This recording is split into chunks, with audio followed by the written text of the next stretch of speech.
Hey everyone, I'm Kirk, and the last cocktails of the summer are upon us. So I wanted to do one more Summer of Rum cocktail, as well as another really light, kind of late season fruit cocktail as well.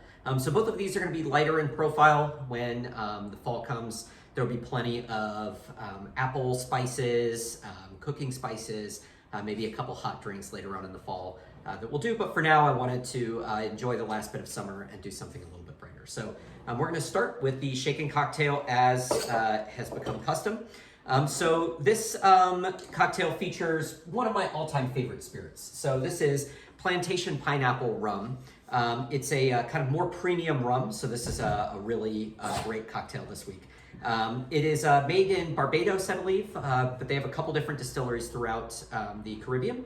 And what they do is they take Victorian pineapples, which are smaller in size and kind of world famous. They take the bark and infuse it into one rum. Then they take the fruit, infuse it into a different rum, distill both of those again, and then blend it into the final product. So it's just this incredibly bright, like authentic pineapple flavored rum. Like I said, that is a little bit more expensive, but makes a unbelievable cocktail. So we have a little bit of that. There's going to be some fresh lemon juice in it. So again, if you're brand new, because there's fresh juice in it, you need to drink the cocktail within 3 days. Otherwise, it's going to lose some of its pungency. Then there's going to be some guava nectar in there, a little bit of Luxardo Bitter Bianco to dry it out. So this is a bitter liqueur made by the Luxardo company, which is based in northern Italy. And so this is just like it has a root in it called gentian or gentian that makes it a little bit more bitter. So that's to make it hopefully a little bit more balanced. And then finally, there's an ingredient called oleosaccharum. So I wanted to kind of give you a little lesson of something that you could do at home.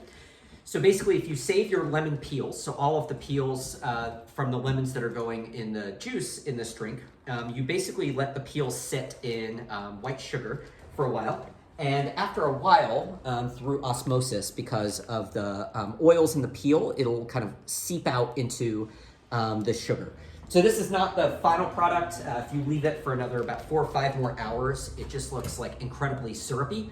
Add hot water to it and strain it out, and you have this incredibly bright lemon-scented sugar. So we have, pineapple, lemon, guava, and then a little bit of bitter liqueur to balance it out. So again, if this is your first time, they'll come in jars this size, 8-ounce jars. You want to pour half into a shaker if you're only making one, but if you're making 2 drinks, you can go ahead and pour the whole thing.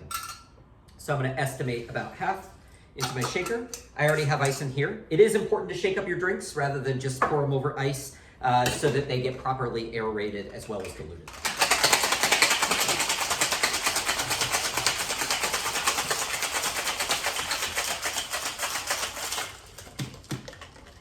All right, so this drink is intended to go over crushed ice. If you don't have crushed ice at your house, you can certainly put it in an up glass. But because I hand crushed a little bit of ice, I'm gonna go ahead and strain it over some fresh crushed ice.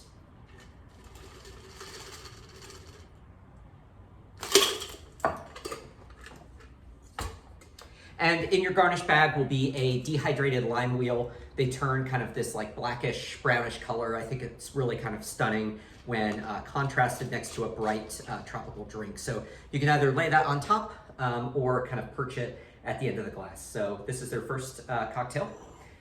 Second cocktail is one that I'm incredibly excited about.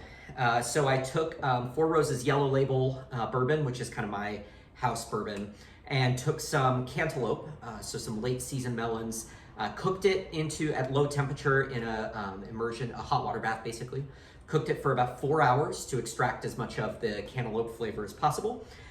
Then took sweet vermouth, toasted some fresh coconut on there, infused it into the sweet vermouth, and basically made a late summer, really bright Manhattan. So this will have the cantaloupe rum, the cantaloupe bourbon, the coconut sweet vermouth, and then there's actually a dash of a black pepper tincture, so just black peppercorns infused into a high proof bourbon in there because I wanted the black pepper cantaloupe flavor in there.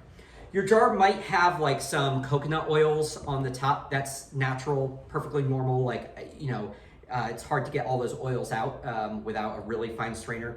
And even then you might not want to because it adds some flavor to it. So again, if this is your first time, 2 cocktails per glass, so you can eyeball half over ice. And then go ahead and stir it up. If you don't feel like stirring it up and you just want to pour it over a big ice cube or little ice cubes, that's perfectly fine as well. I think that the drink will hold up in either instance. So with stirring, you want to give it a little bit longer. I know with shaking, the science says about 8 seconds of shaking in your drink is not going to get much colder. With stirring, it's approximately 30 to 40 seconds is kind of the peak chillness of your drink. So we'll strain it. This one is intended to go up, but like I said, again, you can pour it over rocks if that is what you want to. There's no garnish on this one, but it is just a really nice tropical kind of summery Manhattan. So cheers. I hope that everyone is staying safe, and I'll see you next time.